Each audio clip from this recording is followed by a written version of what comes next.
Hi friends, welcome to Devi kitchen recipes. இன்றைக்கி நம்மளோட வீடியோவில் நல்லா காரசாரமாக தக்காளி வெங்காயம் வச்சுட்டு வித்தியாசமான முறையில் சட்னி தாங்க பண்ண போகிறோம். இட்லி, தோசை இதுக்கெலாம் ரொம்ப சூப்பராக இருக்கும். சப்பாத்தி கூட நல்லாயிருக்குங்க. வாங்க இந்த சிம்பிளான சட்னி சீக்கிரமாக எப்படி பண்ணுறதுன்னு பார்க்கலாம். சட்னி பண்ணுறதுக்கு ஸ்டவ் ஆன் பண்ணிவிட்டு சின்னதாக ஒரு கடாயை வச்சுக்கலாம். இதில் 1.5 ஸ்பூன் அளவுக்கு நல்லெண்ணெய் விட்டுக்கலாம். எண்ணெய் சூடானதும் கடலைப்பருப்பு சேர்த்துக்கலாம். 1.5 ஸ்பூன் அளவுக்கு சேர்த்துருக்கேன். கடலைப்பருப்பு பார்த்திங்கன்னா நல்லா பொரிஞ்சு வரணும். பாருங்கள், இந்த அளவுக்கு நல்லா பொரிஞ்சதுக்கப்புறம் வெங்காயம் சேர்த்துக்கலாம்.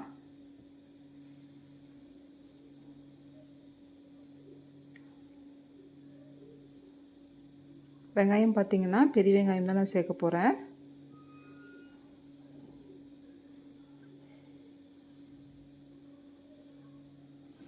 ரெண்டு பெரிய வெங்காயமும் கட் பண்ணிவிட்டு இந்த மாதிரி சேர்த்துக்கலாம். இதோட 4-5 பல் பூண்டு சேர்த்துக்கலாம்.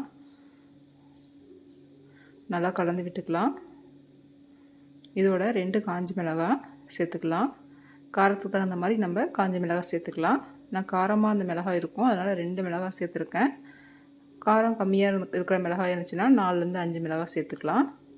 பாருங்கள், இந்த அளவுக்கு வெங்காயம் நல்லா வதங்கினதுக்கப்புறம் தக்காளி 2 தக்காளி சேர்த்துக்கிறேன். நான் நல்லா பழுத்த தக்காளியாக 2 தக்காளி நல்லா இந்த மாதிரி கொஞ்சம் சின்ன சின்னதாக கட் பண்ணிவிட்டு சேர்த்துக்கலாம். அதான் சீக்கிரமாக வதங்கி வரும். நல்லா கலந்து விட்டுக்கலாம். வெங்காயம் தக்காளி நல்லா வதங்கி வரட்டும்.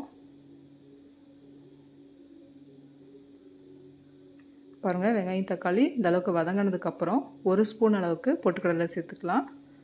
சேர்த்துட்டு இதையும் நல்லா மிக்ஸ் பண்ணி விட்டுக்கலாம். நல்லா கலந்து விட்டுட்டு இதோட கொஞ்சமாக கொத்தமல்லி சேர்த்துக்கலாம். நல்லா ஃப்ரெஷ்ஷாக அந்த மாதிரி கொத்தமல்லி சேர்க்கும் போது சட்னி ரொம்ப நல்லாயிருக்குங்க. நல்லா வாசமாக டேஸ்ட்டாக இருக்கும். இந்த மாதிரி நல்லா கலந்து விட்டுட்டு ஸ்டவ் ஆஃப் பண்ணிக்கலாம். நம்ம வதக்கி வச்சுருக்க வெங்காயம் தக்காளி எல்லாம் முழுமையாக ஆறட்டும். ஆறினதுக்கப்புறம் நம்ம சட்னி அரைச்சிக்கலாம்.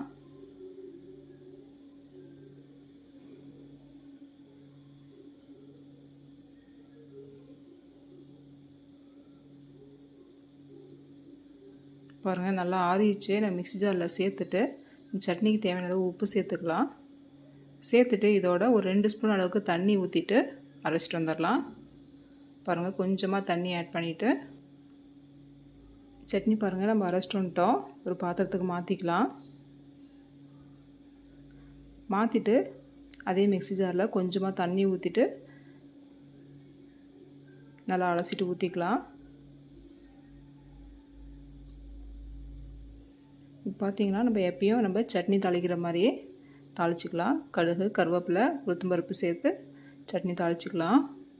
நல்லா காரசாரமாக காலையில் இந்த மாதிரி சட்னியோட இட்லி தோசையோடு சாப்பிடும்போது ரொம்ப சூப்பராக இருக்குங்க. அந்த நாளே சூப்பராக இருக்கும்.